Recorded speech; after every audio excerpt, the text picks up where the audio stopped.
We start off with a major rally on Wall Street. The S&P 500 jumping over 1%. The Dow rising more than 500 points. All three major averages erasing their losses for the week. The S&P is now up 3.5% from intraday lows on Monday, leading the gains today.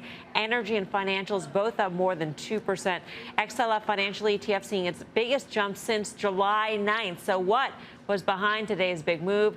Is this momentum for real? Guy. Hoping you would tell me there, Melms. Is this a momentum? I think on both sides it's for real, and I think you would acknowledge that this is the market that we found ourselves in. The sell-offs have been met by extraordinary buying. We've seen this again. We've seen it for a while. I don't think any of us were too over-the-moon bearish on Monday. As a matter of fact, I think a lot of people thought it would be a 1-2-day event at most. I said we will see 4,100 in the S&P at some point. I'll stand by that. I did think we'd bounce. I don't think we'd bounce to this magnitude, but here we are. But what I will say that continues to work, financials, we've been behind. They've gotten off the mat. And look at some of these oil service names today. I know Tim talks about this a lot. Really big moves and at levels we haven't seen in quite some time. I think those names are poised for a breakout. It's like all the fears that we had on Monday suddenly dissipated. And plus, we have higher yields today, Tim, which really, supercharged the bank trade.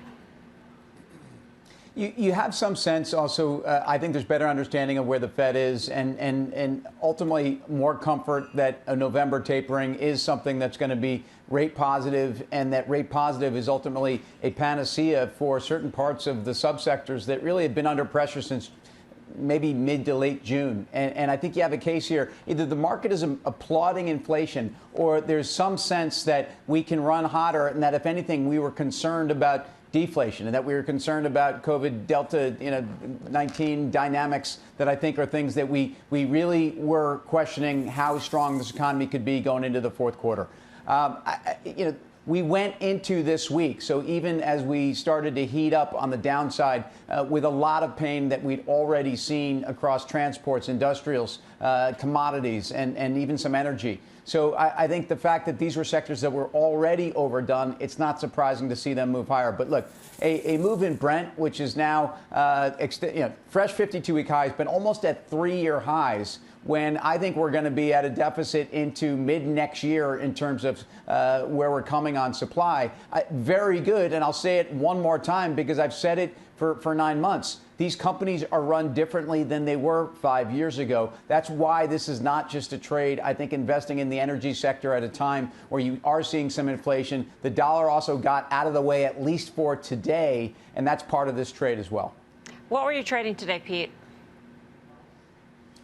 A lot more energy. I mean, I've been trading energy, it seems like now, for almost a year. It's been absolutely incredible. To Tim's point, he's talking about all the different reasons. How about just the fact that it's gone from $38 all the way up over to $73? I mean, it's been on an absolute incredible run when you look at the price of crude.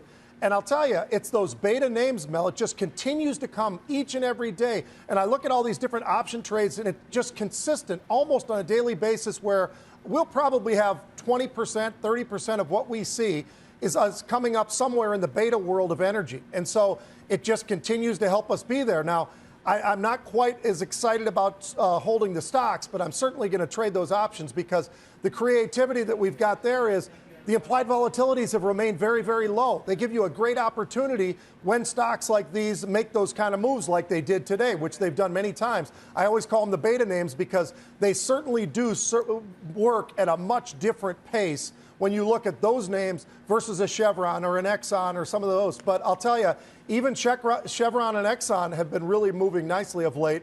I'd still think energy. I'm looking at these financials. Obviously, they really do take a page from the 10-year constantly. But the reality is some of those names had an absolutely incredible rebound now. Take a look at Capital One. 175 pulls all the way back, and now it's back up pushing towards 170 once again. There's just a lot of different storylines, I think, playing within the markets that we're in right now. Yeah. What were you doing today, Steve? So, well, it's a value trade for me. So I'm trying to see if this is going to be a lasting event. And it's all based on what the other guys had just said. It's the 10-year, it's the Fed, it's the energy space, it's the financials. But let's remember, the reason why we sold off was China. But China was closed when we sold off. Japan was closed when we sold off. So people wind up selling whatever market they can, and they were able to sell the U.S. market. Bounced back the next day, and I believe China was still closed the next day, but it bounced back the next day. So I think people led to, as Tim said, what the Fed was leaning towards themselves. So if rates are going to be rising, and if you look at the 10-year, the 10-year is only at 1.43. We need to get rates back to 1.6, 1.7 before we really see value return into vogue. But that's where I'm at on my bets as well. I get the absolute level's not high, but the move in today's session was pretty large when it comes to yields, Guy. I mean, it was a 10 basis point move in the 10-year yield in a single session. Which shouldn't happen. I've said this while. I'm not suggesting I'm right by any stretch of the imagination, but the volatility, you're right, just over the last couple of days, but just look over the last year, year and a half, some of the moves we've seen on a percentage basis in what should be the most liquid asset on planet Earth, quite frankly. The moves are astronomical, and I think if the volatility that existed in the bond market were present in the equity market, we talk about it all day long, every single day. And I think it's just a matter of time before that volatility makes its way in. Steve's right. That 160, 170 level is critical. I happen to think we're going to get there a lot faster than people think. The message of the markets in the past two sessions, Tim, seems to be that Fed taper, not a big deal. Global contagion from China and Evergrande, not a big deal or non-existent. I mean, is that a message that you believe in, or do you just say, you know what, really, there is no alternative that is ultimately driving this market? Yes, our friend Tina. I think it's a case where Evergrande is a story that I don't want to minimize the potential impact, especially in the EM region. But you know, as Joyce Chang's going to come on the show, by the way, who's one of the best and is going to probably outline where sovereign risks are probably not as bad as people think. But that's her call. I think you have a case here. Evergrande has been a story in slow motion for a long time. We woke up. We had a number of dynamics, including coming out of a holiday period in this country. You also had liquidity factors and an expiration at the end of last week. You had a lot of people that have been concerned about the Fed getting a Fed meeting out of the way. Remember, a lot of this move outside of the 52 S&P handles that we got in the last 43 minutes on Monday afternoon, a lot of this move has been really since Jerome Powell got out there yesterday afternoon. I mean, we're talking about almost 3% of that move.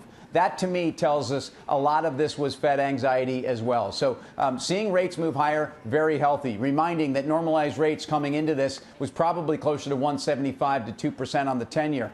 We don't want to see yields in the low 110s, and that was the low that we put in, and I think was really the place where we've started building back up in a lot of these trades. Banks, look, the best combination of exposure to an accelerating economy where I think you've had decent earnings. I think the money center banks continue to give capital back to investors in the form of dividends and buybacks, and I think offer the best exposure across the board. And frankly, they've traded the best since their earnings period. At first, they traded down, and as they do, they picked up momentum as people understand the banks are actually executing across 4 or 5 different business lines. I know I may have used the word contagion, and maybe I use it very loosely. I don't mean to imply that we should be concerned, or maybe the concern is at this point contagion when it comes to systemic risk. But when it comes to a China slowdown then impacting United States and S&P earnings, Pete, should we put that aside? I mean, the thing to remember is that a third of Chinese economic output is driven by the real estate sector in real estate-related industries. Bank of America strategists today said a 90 basis point cut to China GDP next year will equal a 3% decline in the S&P 500. That seems like something to be factored in.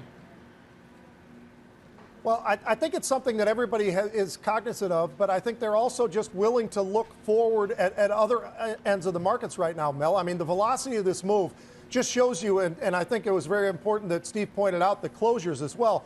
But it gives you a little bit of an idea of what kind of markets that we are in right now. I haven't seen the volatility index move like that in a while, and I certainly haven't seen the velocity of the markets themselves moving the way they have. But it just shows you what investors are looking for. And I don't know whether it's Tina Tim or whatever it might be, but I think there's a lot of different storylines out there that we are constantly looking at and constantly looking forward, quite honestly.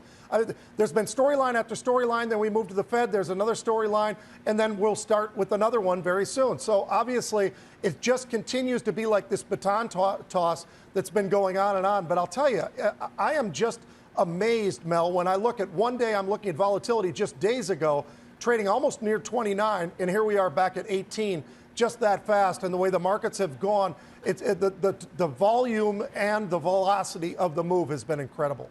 Yeah, a 3% EPS decline on the S&P 500 in case I left the EPS part out. That is very important. But Guy, if somebody told me that a 3% cut to EPS next year in S&P 500 earnings was on the table, that might cause me to reevaluate where we are valued right now. Yeah, I think it's fair. But to Pete's point, there are other storylines as well that probably are overriding everything there. Listen, I would submit this might be somewhat orchestrated there to try to hurt our markets here in the United States, without question. I mean, listen, basically the Bank of China has effectively said they're going to let this thing, I'm paraphrasing now, but let nature run its course, which, by the way, say what you want, good for them. Maybe we should do some more of that here in the United States. But I think there's a longer plan there in terms of lose the battle, win the war type of thing. But again, I think that's just one aspect. I think there's, for every one situation in China that we're talking about, there are probably 5 positive ones here that we don't. And that's what's sort of ruling the day.